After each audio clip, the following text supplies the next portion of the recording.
ആരോഗ്യ രംഗത്താണ് അത്ഭുതകരമായ മാറ്റങ്ങൾക്ക് ലോകം വിധേയമായിക്കൊണ്ടിരിക്കുന്നത്. ആർട്ടിഫിഷ്യൽ ഇന്റലിജൻസ് തൊട്ട് പുതിയ പുതിയ ഓരോ സമയത്തും പുതിയ റിസർച്ച് നടത്തി പുതിയ പുതിയ അറിവുകൾ ഏറ്റവും കൂടുതൽ ഉണ്ടായിക്കൊണ്ടിരിക്കുന്നത് എല്ലാ രംഗത്തുണ്ടെങ്കിലും ആരോഗ്യരംഗത്താണ്. അതെല്ലാം അനുസരിച്ചുള്ള ചേഞ്ച്, കാലാനുസൃതമായ മാറ്റം നമ്മുടെ ആരോഗ്യരംഗത്തും ഉണ്ടാവണം. ഇതൊരു നല്ല തുടക്കമാണ്. ഇത് കൂടുതൽ കൂടുതൽ ഇതിന്റെ ചർച്ച തുടർന്ന് ജനുവരി ആകുമ്പോഴേക്കും നല്ലൊരു ഡോക്യുമെന്റ് ഉണ്ടാകും. ആ ഡോക്യുമെന്റ് ഓരോ രംഗത്തെക്കുറിച്ചും 1, 2, 3, 4 എന്ന് പറഞ്ഞ് അത് ചെയ്യാൻ പറ്റാവുന്ന കാര്യങ്ങൾ മാത്രം പറയും. ഇത് മാനിഫെസ്റ്റോ അല്ല. മാനിഫെസ്റ്റോയ്ക്ക് ആളുകളുടെ ഇടയിൽ ക്രെഡിബിലിറ്റി ഇല്ല. എന്താണ് മാനിഫെസ്റ്റോ എന്ന് ചോദിച്ചാൽ ഒരിക്കലും ചെയ്യാൻ ഉദ്ദേശിക്കാത്ത കാര്യങ്ങളാണ് മാനിഫെസ്റ്റോയിൽ പലപ്പോഴും ഉള്ളത്. ഇത് മാനിഫെസ്റ്റോ അല്ല. ഇത് കേരളത്തിൽ നടപ്പാക്കേണ്ട ഇന്നവിറ്റബിൾ ആയിട്ടുള്ള കാര്യങ്ങളാണ്. ഈ ഡോക്യുമെന്റ് ആയിരിക്കണം കേരളത്തിന്റെ ആരോഗ്യരംഗത്തെ നിയന്ത്രിക്കേണ്ടത്, ആരോഗ്യരംഗത്തെ കൺട്രോൾ ചെയ്യേണ്ടത്. ഇതിലൂടെ ഉണ്ടാകുന്ന ഒരു പോളിസി ആയിരിക്കണം ഇതാണ് ഇതിന്റെ യഥാർത്ഥ രാഷ്ട്രീയം. ഇതിനൊരു സതുദ്ദേശത്തോടു കൂടി കാരണം അപകടകരമായ രീതിയിൽ പോവാണ്. നേരത്തെ പറഞ്ഞു ലൈഫ് സ്റ്റൈൽ ഡിസീസ്, ഡയബറ്റീസിന്റെ കാര്യമൊക്കെ പറഞ്ഞു. കേരളത്തിൽ ഒരുമാതിരിപ്പെട്ട എല്ലാവരും രോഗികളാണ്. ഞാൻ ആലോചിക്കും നമ്മുടെ ഫുഡ് ഹാബിറ്റ്സ് കൊണ്ടാണ്. നമ്മുടെ ഭക്ഷണക്രമം എന്താ? നമ്മൾ എന്ത് ഭക്ഷണമാണ് കഴിക്കുന്നത്? ആരാണ് നമ്മളോട് പറഞ്ഞിരിക്കുന്നത് ഏത് ഭക്ഷണം കഴിക്കണം, എന്ത് ഭക്ഷണം കഴിക്കണമെന്ന്? കാസർഗോഡ് മുതൽ ഞാൻ ഒരു 25 വർഷം മുമ്പ് ഗ്യാസ്ട്രോഎൻട്രോളജിയിൽ സെൻട്രൽ കേരളയിൽ ആകെ കൂത്താട്ടുകുളത്തെ ഒരു ആശുപത്രിയിൽ മാത്രമേ ഡിപ്പാർട്ട്മെന്റ് ഉണ്ടായിരുന്നുള്ളൂ. ഇപ്പൊ കേരളത്തിലെ എല്ലാ സിറ്റീസിലും സബർബ്സിലും ഉള്ള എല്ലാ ആശുപത്രിയിലും ഗ്യാസ്ട്രോഎൻട്രോളജി ഡിപ്പാർട്ട്മെന്റ് എല്ലായിടത്തും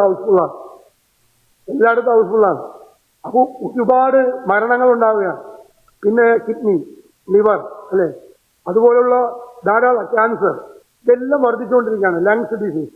ഇപ്പൊ കോവിഡ് കഴിഞ്ഞതിന് ശേഷം ഞങ്ങൾ പറയുന്നത് ജനപ്രതിനിധികളാണ്, മരണനിരക്ക് കേരളത്തിൽ വർദ്ധിച്ചിട്ടുണ്ട്. കാരണം ഞങ്ങൾ വീക്കെൻഡിൽ പോയാൽ മരിച്ച വീടുകളിൽ എല്ലാവരും പോകുന്നവരാണ്. പക്ഷെ ഇപ്പൊ പോകാൻ പറ്റുന്നില്ല. ഞാൻ പറയുന്നു നമ്പർ ഓഫ് ഡെത്ത് കോവിഡിന് ശേഷം കേരളത്തിൽ വർദ്ധിച്ചിട്ടുണ്ട്. കാർഡിയാക് അറസ്റ്റ് കൂടിയിട്ടുണ്ട്, സ്ട്രോക്ക് കൂടിയിട്ടുണ്ട്, ലങ്സ് ഡിസീസ് കൂടിയിട്ടുണ്ട്, സോഡിയം കുറയുന്നത് കൂടിയിട്ടുണ്ട്.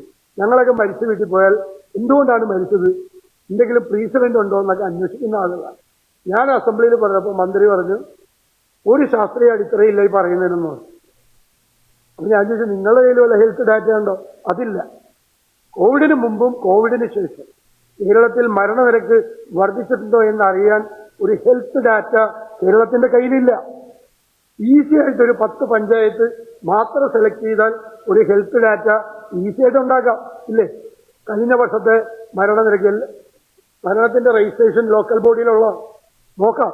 എന്ത് കാരണം കൊണ്ടാണ്, ഏത് ഏജ് ഗ്രൂപ്പിൽപ്പെട്ടവരാണ് മരിക്കുന്നത്, ഏത് ഏജ് ഗ്രൂപ്പിൽപ്പെട്ടവർക്കാണ് രോഗം കൂടുതൽ വരുന്നത്, റീസൺസ് ഉള്ളവർക്കാണോ കൂടുതൽ രോഗം വരുന്നത്, അന്വേഷിക്കണ്ടേ? ഒരുപാട് പുതിയ പുതിയ അസുഖങ്ങൾ ഉണ്ടാകുന്നു, മാരകമായ അസുഖങ്ങൾ ഉണ്ടാകുന്നു. അതുപോലെ നമ്മുടെ ഫുഡ് കൾച്ചറിനെ കുറിച്ചുള്ള ഒരു കാഴ്ചപ്പാട് നമുക്ക് കേരളത്തിൽ ഉണ്ടാവണം. എന്ത് ഭക്ഷണം കഴിക്കണം, എന്ത് കഴിക്കരുത്, എന്താണ് പ്രയോറിറ്റി കൊടുക്കേണ്ടതെന്ന് കേരളത്തിലെ ജനങ്ങളോട് നമ്മൾ പറയണ്ടേ?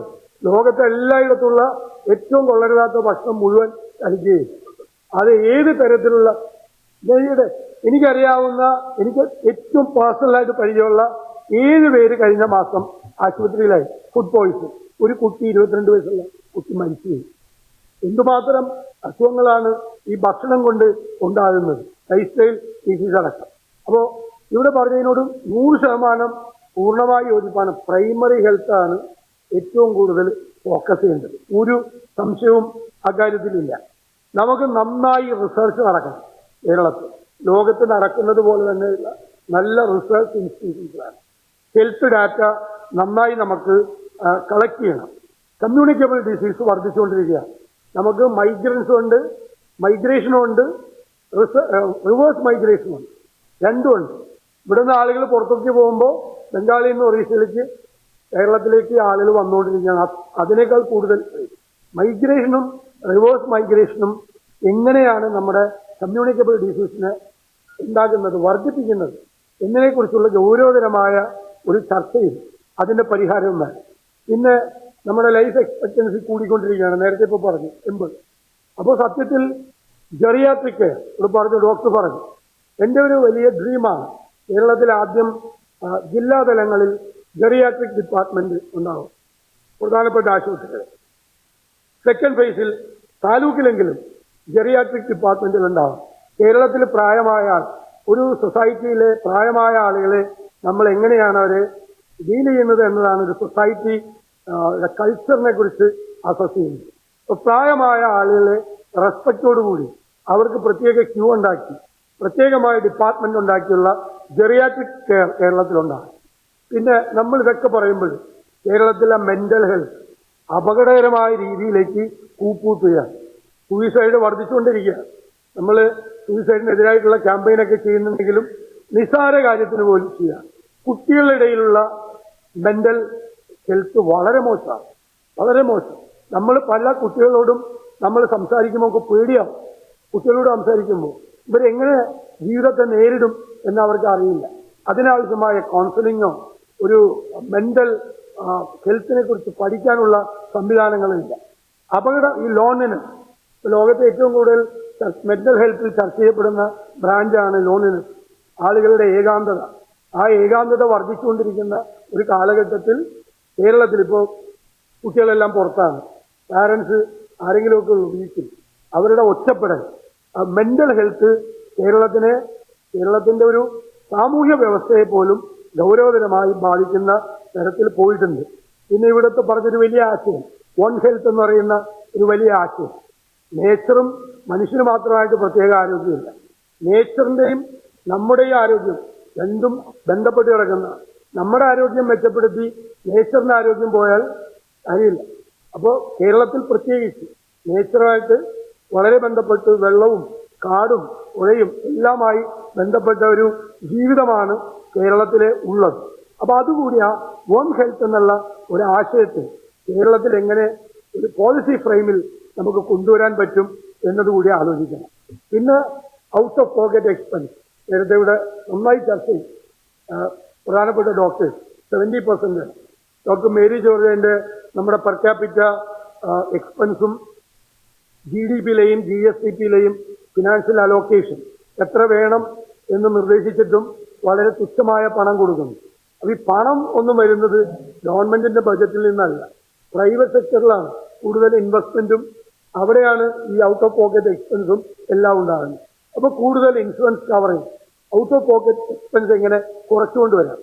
പിന്നെ ഫാർമസ്യൂട്ടിക്കൽ ഇൻഡസ്ട്രിയെ കുറിച്ച് ഞാൻ ഡോക്ടർമാരിരിക്കുന്ന വേദിയിൽ പറയേണ്ട കാര്യമില്ല.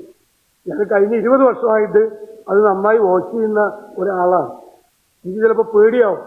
ഇപ്പൊ കേരളത്തിൽ നമ്മുടെയൊക്കെ ചെറുപ്പത്തിൽ ഒരു കവറിലായിരുന്നു മരുന്ന് വീട്ടിലുണ്ടായിരുന്നത്. ഇപ്പോ ഒരു ടിന്നിലാണ് എല്ലാ വീട്ടിലും മരുന്ന്. ഇപ്പൊ ഒരു വീട്ടിൽ എല്ലാവർക്കും മരുന്നുണ്ട്. കുട്ടികൾക്കും പ്രായമായവർക്കും ചെറുപ്പക്കാർക്കും എല്ലാവർക്കും മരുന്നുണ്ട്, ഏതെങ്കിലും ഒരു മരുന്ന്. ഞാൻ പ്രതീക്ഷിക്കുന്നത് ഒരു അനധിവിദൂരമല്ലാത്തൊരു ഭാവിയിൽ കുളിക്കാൻ ഉപയോഗിക്കുന്ന വലിയ ബക്കറ്റിൽ കേരളത്തിൽ മരുന്ന് സൂക്ഷിക്കുന്ന സ്ഥിതിയിലേക്ക് നമ്മൾ പോകുന്ന അത്ര വലിയ ഫാർമസ്യൂട്ടിക്കൽ മാർക്കറ്റാണ് കേരളത്തിൽ. ലോകത്തിൽ തന്നെ ഫാർമസ്യൂട്ടിക്കൽ കമ്പനികളെ ഏറ്റവും കൂടുതൽ അട്രാക്ട് ചെയ്യുന്ന സ്റ്റേറ്റായി കേരളം മാറിയിരിക്കും. അപ്പൊ അത് 33% ആണ് അല്ലെ ഇതിന്റെ എക്സ്പെൻസ് എന്നിവിടെ ഡോക്ടർമാർ പറഞ്ഞു. ഈ ഹെൽത്ത് എക്സ്പെൻസിന്റെ 33% ആണ് മെഡിസിൻ. ജനറിക് മെഡിസിൻ കൊണ്ടുവന്നോ അതിന്റെ ഒരു എക്സ്പെൻസ് എങ്ങനെ കുറച്ചു കൊണ്ടുവരാൻ പറ്റും?